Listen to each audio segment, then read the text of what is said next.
On Global TV News Express, Tinubu departs Abuja for Japan, Brazil to deepen economic diplomatic ties.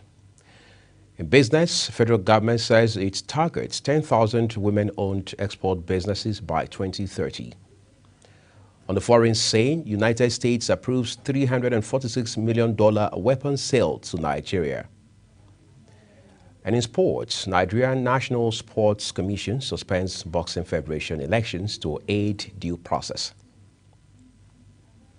Hello everyone, and a very warm welcome to all our viewers in Nigeria and around the world to News Express here on Global Television, coming to you live from the nation's capital, Abuja. I am Muyi Agmofwebe, reminding our viewers that we are on DSTV channels 365 and Star Times 276. President Bola Tinubu has departed Abuja for a two-nation visit to Japan and Brazil, with a brief stopover in Dubai, United Arab Emirates, as part of efforts to expand Nigeria's economic and diplomatic partnerships. The president's special advisor on information and strategy, Bayo Onanuga, says the visit will begin with his participation in the 9th Tokyo International Conference on African Development, holding in Yokohama, Japan, from August 20 to 22. Onanuga also said Tinubu will join another African leaders' discussions with Japanese government officials, investors, and development agencies to foster stronger trade and technology collaborations. The federal government says the Southeast region is at the heart of the vision and agenda of the President Bola Tinubu-led administration, noting that in the various reforms, strategic and inclusive leadership of Tinubu, the Southeast region has not and will not be marginalized. Minister of Information and National Orientation, Mohammed Idris, stated this during citizens' engagement with the people of Enugu State as part of federal government's team led by Minister in embarking on a tour of projects in Enugu and Ebonyi states.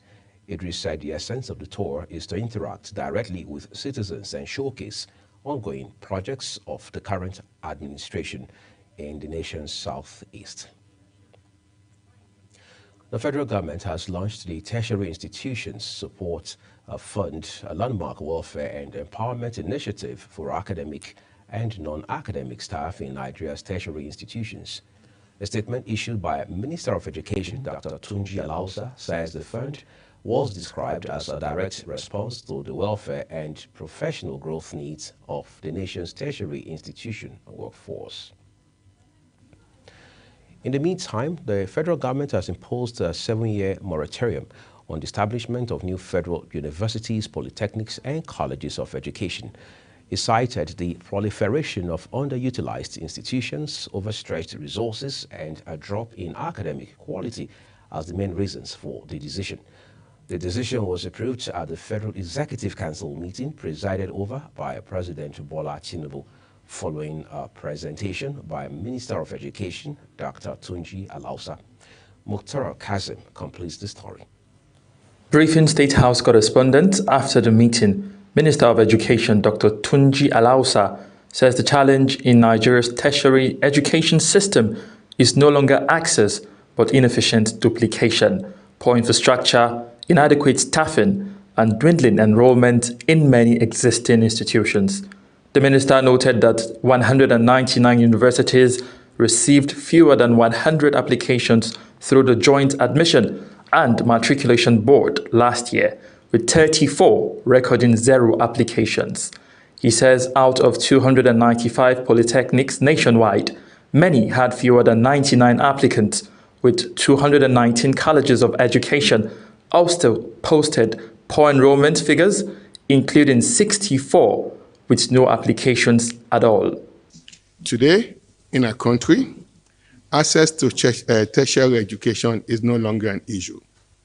What we have now is duplication of new federal tertiary institutions. And what we're seeing is significant reduction in the carrying capacity of each of these institutions, tertiary institutions, universities, polytechnics, and colleges of education. The Council also approved 4 major proposals from the Ministry of Power in a renewed drive to reform and strengthen the nation's national electric grid.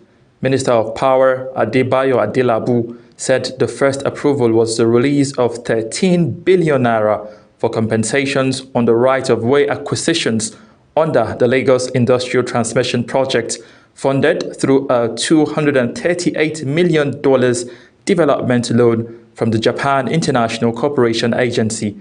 The request submitted was approval for the sum of 13 billion naira. The Lagos-Ogun Industrial Hub Transmission Project is being funded through a $238 million development loan from Japanese International Cooperation Agency. He stressed that stable electricity is vital for industrialization, job creation, and sustainable economic development. He added that the remaining 3 approval proposals relate to the procurement of new power transformers is to upgrade the aging national grid. Mukhtar Kasem, reporting for Global Television News. Cross River State Governor Bassey Ochu has signed into law the Cross River State Supplementary Appropriation Bill 2025, injecting an additional 104 billion naira into the state's budget and raising the total 2025 fiscal outlay from 538 billion naira to 642 billion naira. Speaking during the signing ceremony at the State Executive Chambers, Governor's office in Calabar, the state capital, the governor described the supplementary budget as a strategic and deliberate intervention to respond to shifting macroeconomic realities, as well as seize new investment opportunities in critical sectors. Ahead of its national elective convention scheduled for November 15 and 16 in Ibadan, Oyo State, the People's Democratic Party, PDP, has inaugurated a 44-member zoning committee charging it to make decisions that will shape the party's future and restore public confidence. At the inauguration ceremony in Abuja, Acting National Chairman Ambassador Umar Damagun said the panel chaired by Bayelsa State Governor Doyo Diri would ensure fairness in allocating National Working Committee positions. Voter registration in the Federal Capital Territory is set to go digital as the Independent National Electoral Commission, INEC, begins online registration next week. Federal Capital Territory Resident Electoral Commissioner Aminu Idris made the announcement during a consultative meeting with the media in Abuja. Here is Topsy Gimba's report. The Resident Electoral Commissioner for the FCT, Aminu Idris, says the online voter registration will kick off next week, following by a physical capturing a week later. He explained that the meeting with the media is to create awareness and encourage residents to take part in the exercise. The exercise will provide a window for registrants who wish to replace damaged or lost PVCs, transfer their registration within the FCT or interstate. There is provision for voters who seek to correct errors on their PVCs by updating their information and for collection of the 93,868 uncollected PVCs in the FCT. Also speaking, the head of litigation, Barrister Franca Osiagede, reminded residents that INEC is empowered to register voters up to 90 days before campaign begins. She outlined penalties for electoral offences. Don't have more than one. It's one voter's card per citizen. One voter's card per citizen. Please share this message across. The head of ICT and voter registration, Festus Asien, highlighted the importance of the online process. This UI we talked about earlier on, 2 of them. I will encourage you to please take note of this portal, so you can also help us to propagate this message.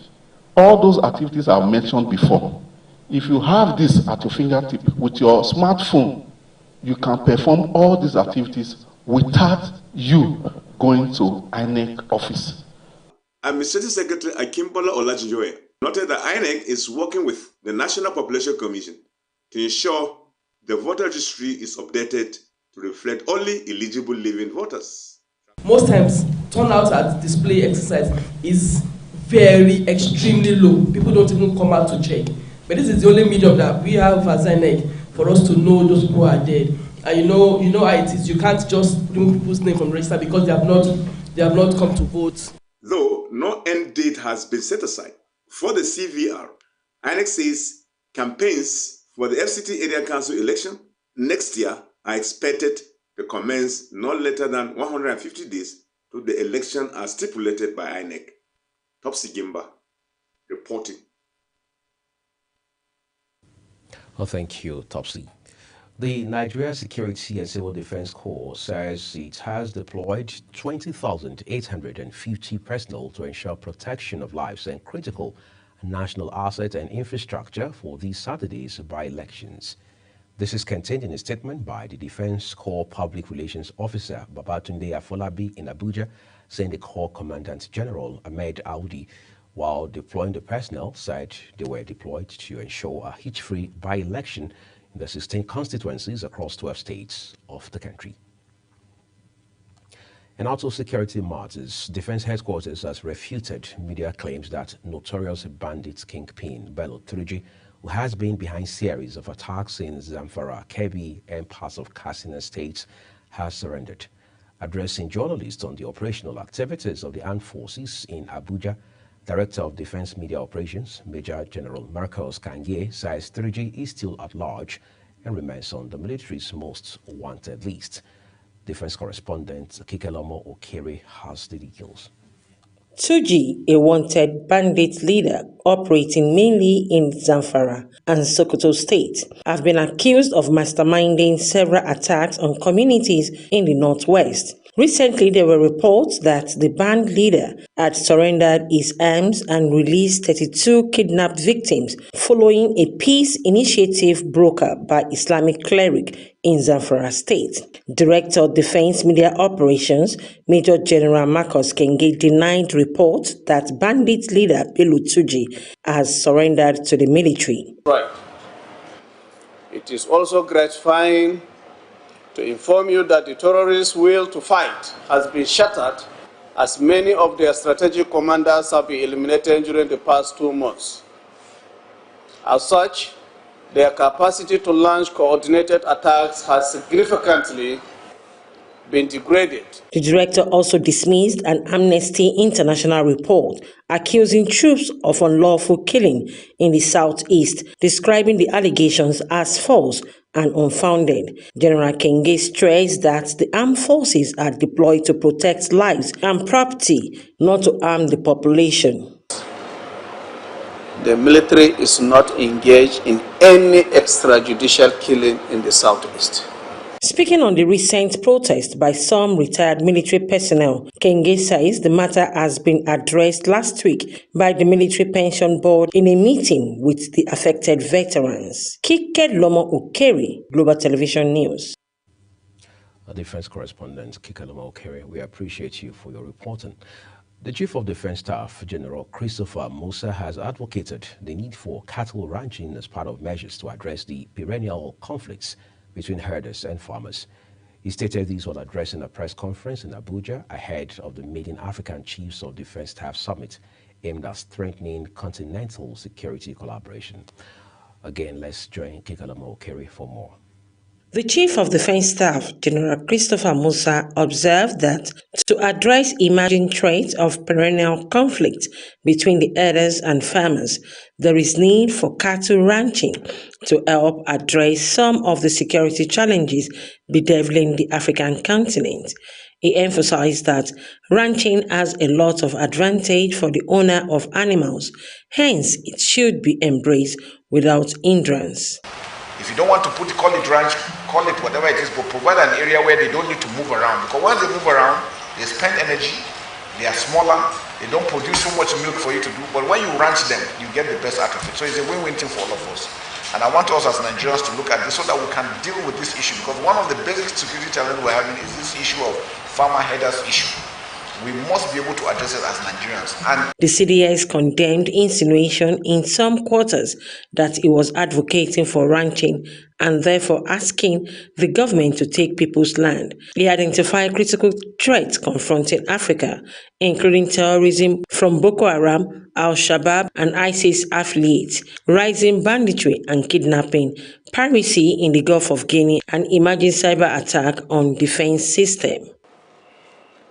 In view of the threats that we're facing as a nation, as a continent, we feel it's important that we come together, inviting all the chiefs of defense staff to sit down, look at our challenges, provide solutions to them as Africans and as brothers and sisters, because they say charity begins at home. The defense chief noted that the Maiden African Chief of Defense Staff Summit, scheduled for August 25 to 27, 2025, will provide African nations with a platform to sit down, look at their challenges as African brothers and sisters. Kike Lomo Okere, Global Television News.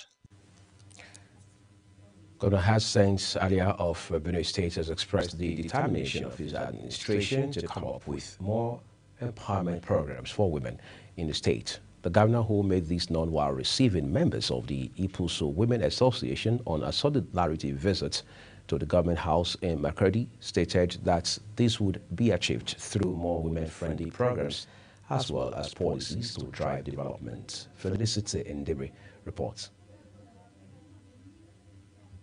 It was a colorful scene at Government House in Makurdi as members of the Ipuso Women Association from across the country paid a solidarity visit to Governor Hyacinth Alia. The governor commended the women for acknowledging recent economic stability in the country, which he credited to the efforts of President Bola Ahmed Tinubu. He reaffirmed his administration's commitment to support the women through empowerment initiatives and inclusive policies. We bring in more programs, like part of what I announced over there. It's what would alleviate some of their pains, some farm inputs, the fertilizers and all that. So we'll continue to do this. We've been doing this the third distribution we'll be doing, annually to them.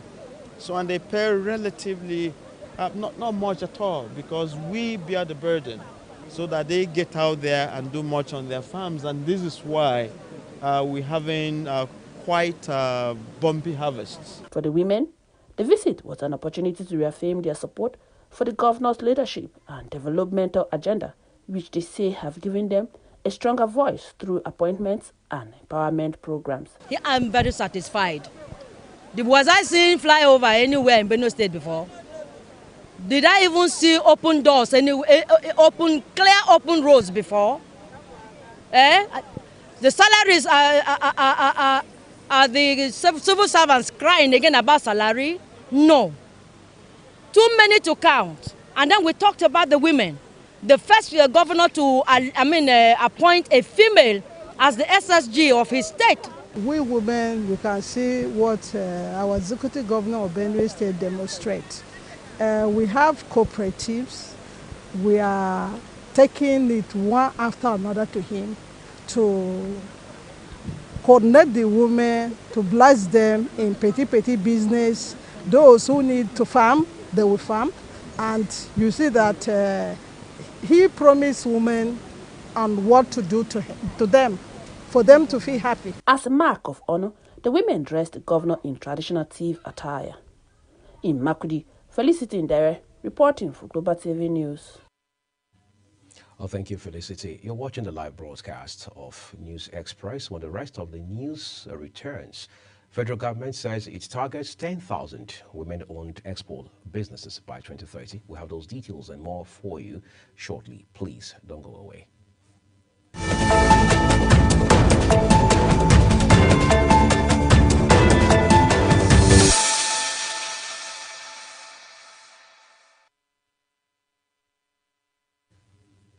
Thank you so very much for staying with us, everyone. Let's now turn to business for you. President Bola Tinubu has restated his administration's goal of building a $1 trillion economy by 2030 with a minimum annual growth rate of 7% by 2027. The president, who presided over a Federal Executive Council meeting, approved the series of landmark policies and projects covering finance, power, education, and transport. Business correspondent Kikelomo Okere completes the story. Addressing journalists after the Federal Executive Council meeting in Abuja, the Minister of Finance and the Coordinating Minister of the Economy, Wale Edun, says President Tinubu charged the economic team to optimize public savings and improve spending efficiency to fund investment-led growth. He noted that. So the president did emphasize and recommit to building a $1 trillion economy by 2020. And in order to achieve this, he focused on the fact that by 2027, we need to be growing by at least 7% per annum to achieve that rapid, sustained, inclusive growth and achieve the target that he has set. The Minister of Finance also announced FEC approval for $125 million Islamic Development Bank financing for road projects in Umuahia and Aba, as well as phased refinancing plan to settle 4 trillion naira in outstanding electricity sector debt within the next 4 weeks. The Islamic Development Bank's financing of $125 million in support of infrastructure in Abia State, really a road network in the cities of Umuahia and Aba, about 35 kilometers in one case and about 126 kilometers in another case. I also presented a memo on the all-important refinancing of the electricity sector outstanding obligations. He also reveals that a total of 493 billion naira was also approved for 2 major infrastructure projects, the upgraded of Kano-Katsina Road and the construction of a new Kata Bridge in Lagos. Kikelomo Okere, Global Television News. Well, thank you, Kikelomo. Now, let's turn to the foreign scene for you. The United States government has approved a possible foreign military sale of Nigerian ammunition, precision bombs, precision rockets, and related equipment valued at $346 million. The approval was contained in a statement from the Defense Security Cooperation Agency stating that it had notified the United States Congress of the potential sale.